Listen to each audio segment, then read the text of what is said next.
राधे राधे। आज मैं आपको पाठ पूजा के भक्ति रस के महासागर से शनि देव की कथा सुनाने जा रही हूँ। बोलो शनि देव महाराज की जय। एक समय स्वर्ग लोक में इस बात पर विवाद छिड़ गया कि 9 ग्रहों में से सबसे बड़ा कौन है।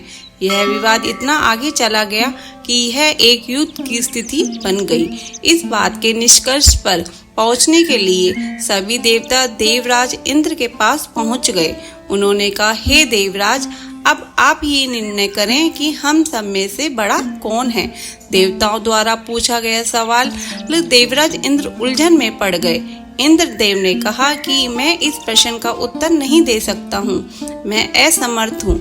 इस सवाल का जवाब पाने के लिए वो सभी पृथ्वी लोक में उजने नगरी के राजा विक्रमादित्य के पास गए। राजा विक्रमादित्य के महल पहुंचकर सभी देवताओं ने प्रश्न किया। इस पर राजा विक्रमादित्य भी असमंजस में पड़ गए। वो सोच रहे थे कि सभी के पास अपनी अपनी शक्तियां हैं, जिसके चलते वो महान है। अगर किसी को छोटा या बड़ा कहा गया तो उन्हें क्रोध के कारण काफी हानि हो सकती है। इसी बीच राजा को एक तरीका सूझा। उन्होंने 9 तरह की धातु बनवाई, जिसमें स्वर्ण, चांदी, कांसा, तांबा, सीसा, रांगा, जस्ता, अभ्रक व लोहे शामिल थे। राज ने सभी धातुओं को एक एक आसन के पीछे रख दिया। इसके बाद उन्होंने सभी देवताओं को सिंहासन पर बैठने के लिए कहा। धातुओं के गुणों के अनुसार सभी आसनों को एक दूसरे के पीछे रखवाकर उन्होंने देवता को अपने अपने सिंहासन पर बैठने को कहा।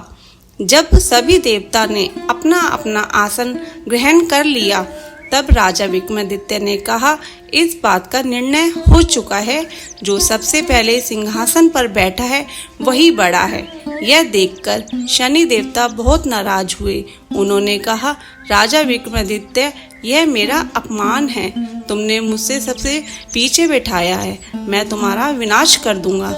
तुम मेरी शक्तियों को नहीं जानते। शनि ने कहा, एक राशि पर सूर्य 1 महीना, चंद्रमा 2.25 दिन, मंगल 1.5 महीने, बुध और शुक्र 1 महीने, बृहस्पति 13 महीने रहते हैं, लेकिन मैं किसी भी राशि पर 7.5 वर्ष रहता हूँ। मैंने अपने प्रकोप से बड़े बड़े देवताओं को पीड़ित किया है। वो मेरा ही प्रकोप था कि राम को वन में जाकर रहना पड़ा था, क्योंकि उन पर 7.5 की थी। रावण की मृत्यु भी इसी कारण हुई। अब तू भी मेरे प्रकोप से नहीं बच पाएगा। शनि देव ने बेहद क्रोध से वहां से विदा ली। वही बाकी के देवता खुशी खुशी वहां से चले गए। इसके बाद सब कुछ सामान्य ही चलता रहा। राजा विक्रमादित्य पहले की तरह ही न्याय करते रहे। दिन ऐसे ही बीतते रहे, लेकिन शनिदेव अपना अपमान नहीं भूले। एक दिन शनिदेव बदला लेने के लिए घोड़े के व्यापारी के रूप में राज्य पहुंचे। जब राजा विक्रमादित्य को इस बात का पता चला तो उन्होंने अपने अश्वपाल को कुछ घोड़े खरीदने के लिए भेजा। अश्वपाल लौट आया और राजा को बताया कि घोड़ा बेहद ही कीमती है। राजा ने खुद जाकर एक सुंदर और शक्तिशाली घोड़ा पसंद किया और उसकी चाल देखने के लिए घोड़े पर सवार हो गए। जैसे ही राजा विक्रमादित्य घोड़े पर बैठे, वैसे ही घोड़ा बिजली की रफ्तार से दौड़ पड़ा।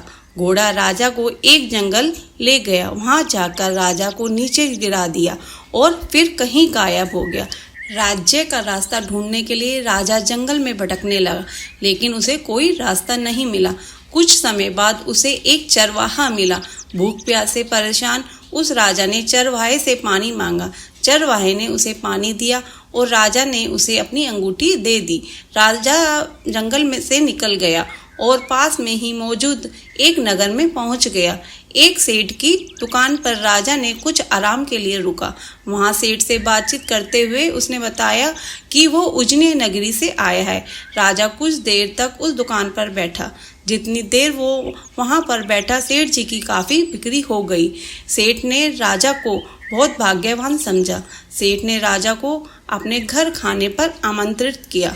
सेठ के घर में एक खूंटी पर सोने का हार लटका था। उसी कमरे में वो राजा को छोड़कर बाहर चला गया। कुछ समय बाद खूंटी उस सोने के हार को निगल गई। सेठ ने विक्रमादित्य से वापस आकर पूछा कि उसका हार कहाँ है। तब राजा ने उसे हार गायब होने की बात बताई।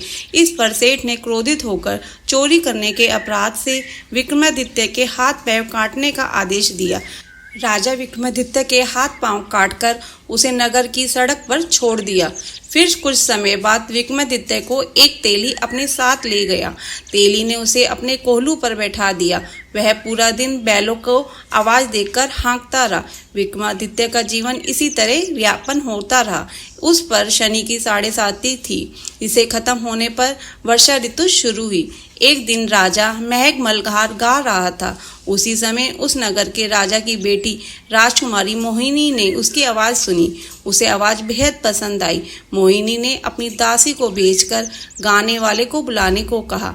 जब दासी लौटी तो उसने अपंग राजा के बारे में मोहिनी को सब बताया, लेकिन राजकुमारी उसके मेघ मल्हार पर मोहित हो चुकी थी।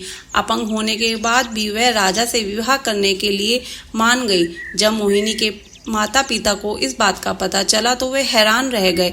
रानी को अपनी बेटी को समझाते हुए कहा कि तेरे भाग्य में किसी राजा की रानी का सुख है, तू इस अपंग से क्यों विवाह करना चाहती है। लेकिन समझाने के बावजूद भी राजकुमारी अड़ी रही। जिद को पूरा कराने के लिए राजकुमारी ने भोजन छोड़ दिया। अपनी बेटी को खुशी के लिए राजा रानी अपंग विक्रमादित्य से मोहिनी का विवाह करने के लिए तैयार हो गए। दोनों का विवाह हुआ और वो तेली के घर रहने लगी। उसी दिन विक्रमादित्य ने सपने में शनिदेव आए। उन्होंने कहा कि देखा तूने मेरा प्रकोप। राजा ने शनिदेव से उसे क्षमा करने को कहा। उन्होंने कहा कि जितना दुख आपने मुझे दिया है उतना किसी को मत देना। इस पर शनिदेव ने कहा, राजा मैं तुम्हारी प्रार्थना स्वीकार करता हूँ। जो कोई व्यक्ति मुझे पूजेगा, व्रत करेगा और मेरी कथा सुनेगा उस पर मेरी कृपा दृष्टि बनी रहेगी। सुबह जब राजा विक्रमादित्य की नींद खुली तो उसने देखा कि उसके हाथ पांव वापस आ गए।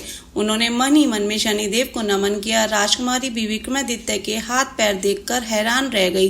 तब राजा ने शनिदेव के प्रकोप की कथा सुनाई। यह सेठ को यह बात पता चली तो वो तेली के घर पहुंचा। उसने राजा विक्रमादित्य से उनके पैरों में गिरकर माफी मांगी। राजा ने सेठ को माफ कर दिया। सेठ ने राजा से उसके घर जाकर भोजन करने के लिए कहा। भोजन करते हुए अचानक से ही खूंटी ने हार उगल दिया। सेठ जी ने अपनी बेटी का विवाह भी राजा के साथ कर दिया। उन्होंने उसे स्वर्ण आभूषण धन आदि देकर राजा के साथ विदा कर दिया। राजा विक्रमादित्य अपनी दोनों पत्नियों यानी राजकुमारी मोहिनी और सेठ की बेटी के साथ अपने राज्य उज्जैन पहुंचे। सभी ने उनका स्वागत किया। इसके बाद राजा विक्रमादित्य ने पूरे राज्य में घोषणा करते हुए कहा कि आज से शनिदेव सब देवों में सर्वश्रेष्ठ माने जाएंगे। साथ ही शनिदेव का व्रत करें और व्रत कथा जरूर सुने। यह देखकर शनिदेव बहुत खुश हुआ। व्रत करने और कथा सुनने से शनिदेव की कृपा रहने लगी। लोग आनंद पूर्वक रहने लगे। बोल शनिदेव महाराज की जय। तो भक्तगणों, कैसी लगी आपको आज की ये कथा? ऐसी कथा और कहानियों के लिए हमारे चैनल को सब्सक्राइब करें। धन्यवाद।